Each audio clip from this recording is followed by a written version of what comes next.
Sí, muchas gracias. Buenas tardes a todos. Voy a hacer mi presentación pues relativa a la detección del SARS-CoV-2 en aguas residuales y aguas de drenaje. Eh, y con mis colegas coautores, Julián Carrillo y Martín Barraca. El contenido de esta presentación es una introducción, el objetivo. Voy a describir muy rápidamente el método utilizado para cuantificar el SARS-CoV-2 en aguas residuales y su aplicación en drenajes de la ciudad de Santiago de Querétaro y finalmente conclusiones. Bueno, el SARS-CoV-2 en aguas de drenaje, perdón. El principal medio de transmisión del SARS-CoV-2 es a través de las pequeñas gotas expulsadas por el sistema respiratorio al toser, estornudar, exhalar, así como a través de objetos contaminados, que también se llaman fómites. Las personas infectadas por el SARS-CoV-2 excretan el virus en sus heces después del contagio, y esto se ha visto que persiste, aun cuando no presentan síntomas, es decir, se ha visto que se reproduce el virus en el aparato digestivo. Los fragmentos genéticos del virus entonces estarán presentes en los sistemas de alcantarillado, en el agua residual, en el drenaje, pues debido a esta cuestión que sucede en el aparato digestivo. También se ha visto que el ácido ribonucleico, el ARN del SARS-CoV-2, es significativamente más persistente que el virus. Es decir, esto es muy importante porque es a través de esta propiedad que nos va a permitir el evaluarlo indirectamente y no tanto el virus. Es el material, una vez que se rompe la cápside del virus, que se rompe esta parte, el material genético es el que está presente en las aguas residuales y que viaja a través del sistema de alcantarillado y es el que nos va a permitir detectarlo. Eso es también muy relevante porque no necesitamos tener los laboratorios nivel 3 de bioseguridad que se requerirían para determinar y cuantificar el virus. Así, el objetivo de este estudio fue implementar una técnica para el monitoreo del SARS-CoV-2 en aguas residuales y evaluar la aplicación del método en drenajes de la ciudad de Santiago de Querétaro. Antes de esto, pues nosotros no nos dedicábamos a monitorear el SARS, no existía, no monitoreábamos los virus en el agua residual, pero fue algo muy bonito, muy interesante desde el punto de vista técnico y científico, un reto interesante que logramos sacar adelante. ¿Cómo se hace esto? Primero es una concentración. El método, les quiero comentar, es igual que el método que hacen a las personas cuando les toman muestra en la garganta, en el exudado. Es un método que utiliza la PCR, la biología molecular, nada más que con el agua residual tenemos que hacer dos cosas. Primero, la concentración, porque está muy diluido y muy sucio comparado con lo que toman la muestra en las personas, que es una muestra muy concentrada y muy limpia. Aquí es muy diluido y muy sucio. En este estudio probamos dos métodos de concentración, uno con ultrafiltración, otro con absorción en membrana con carga negativa. La segunda parte, pues, es la extracción del ARN, donde eliminamos los sólidos residuales y se precipita el material genético. La purificación es, quitamos los otros compuestos que están presentes y sobre todo en las aguas residuales, que puede haber diversos compuestos inhibitorios después para la cuantificación, ya propiamente la PCR en tiempo real, la RT-qPCR que se llama, y pues que se hace en un aparato como este y se tienen curvas similares a las que están ahí presentes. Los genes que nosotros estudiamos fueron los genes S, N, RDRP, que se extrajeron. Bueno, ¿dónde se llevó a cabo el muestreo? En drenajes. Y aquí tenía primero un objetivo, dos cuestiones que íbamos a evaluar. Evaluar la sensibilidad de la técnica implementada y evaluar el método de concentración. ¿Qué drenajes muestreamos? Un hospital COVID en Querétaro, el hospital COVID de Querétaro, la unidad médica de aislamiento COVID, que es donde llevan a los pacientes convalecientes, que es la foto que aquí está, es el centro cultural donde está el teatro, el centro de convenciones de Querétaro, y donde se llevan a cabo las exposiciones se transformó en esta unidad médica de aislamiento y ahí pues están tomando la muestra. Un edificio administrativo que fue de la Comisión Estatal de Aguas de Querétaro, que nos permitió el acceso a todas estas instalaciones, y un centro de reinserción social, un cerezo varonil, también que lo hicimos. Bueno, este es el mapa de la ciudad de Santiago de Querétaro. Aquí en azul están las oficinas de la CEA, el hospital COVID, la UMA y el cerezo.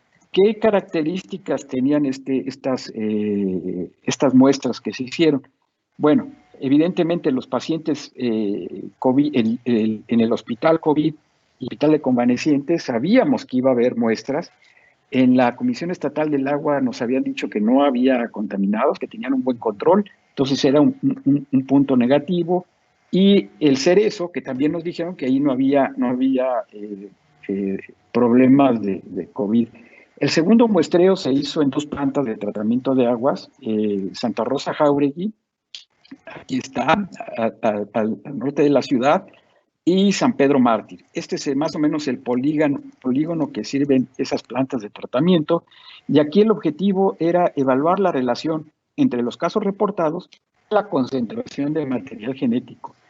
Y el segundo era evaluar el efecto del proceso de tratamiento de aguas en el virus. ¿Cómo se elimina o qué le sucede al virus en el agua?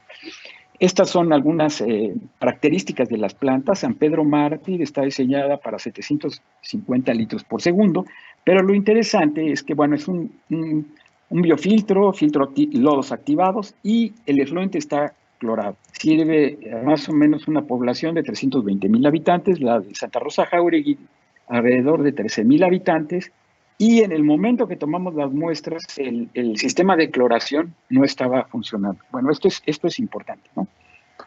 Los resultados. Primero, la positividad en los drenajes, y que nos fue dando también una idea de lo que sucede en la realidad. El hospital COVID, ven aquí hay puntos, los verdes son negativos y el rojo positivo. Supuestamente en los drenajes del hospital hubo puntos en donde nos dieron negativos. Posteriormente, ya averiguando, resulta que el drenaje ya no era drenaje propiamente del hospital, sino del agua de servicio, de las calderas y de los sistemas de enfriamiento del hospital. La gente del hospital pues no sabía en realidad hacia dónde iban las aguas del drenaje, pero un colector pues efectivamente sí nos dio positivo. La unidad médica de aislamiento, pues por supuesto que positivo, y ahí no había problema. Es un edificio, una construcción relativamente nueva, en donde sí se sabe dónde van los drenajes.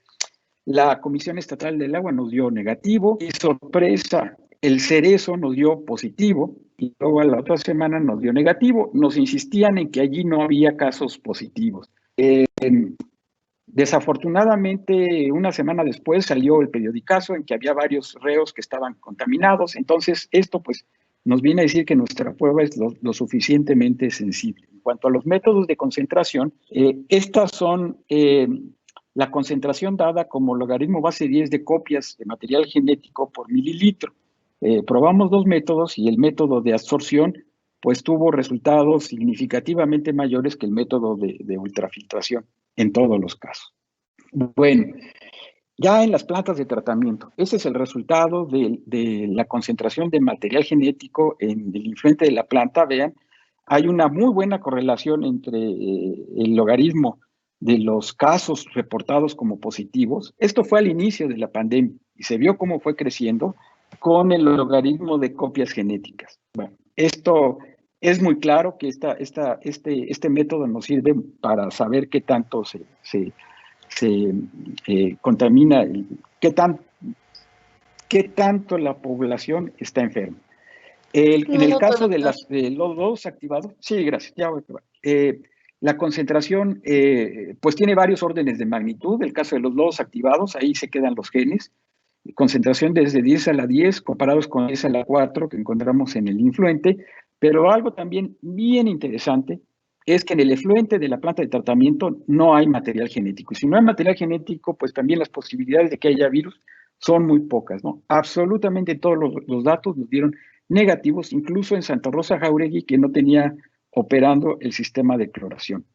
Estos resultados fueron publicados ya en el Journal of Water Process Engineering, la primera publicación de México en este tipo de estudios, pero no nada más eso, esto lo saqué apenas, el artículo ya está clasificado como los más descargados dentro de los 90 días, ¿no? Tiene mucho éxito este artículo. Conclusiones. Se aplicó exitosamente la detección puntual de fragmentos genéticos del SARS-CoV-2 en aguas de drenaje. La concentración de las copias genéticas fue mucho mayor en la UMA COVID y en el hospital, por supuesto, que en otros puntos. El método es muy sensible y por supuesto que en el caso del cerezo, pues incluso anticipó que ahí iba a haber problemas. El método de absorción con membrana es más sensible que el de ultrafiltración. La concentración de los fragmentos genéticos cuantificados en el influente de las plantas de tratamiento presentaron una muy buena correlación con el número de casos acumulados y reportados. No se detectó la presencia de material genético del virus en el efluente de las plantas. Si no hay material genético, pues es muy poco probable que estén los virus ahí presentes. Finalmente, pues les agradezco mucho, sobre todo también a mis colegas, Julián Carrillo Reyes, investigador del instituto, y Martín Barragán, postdoctorante. Muchas gracias.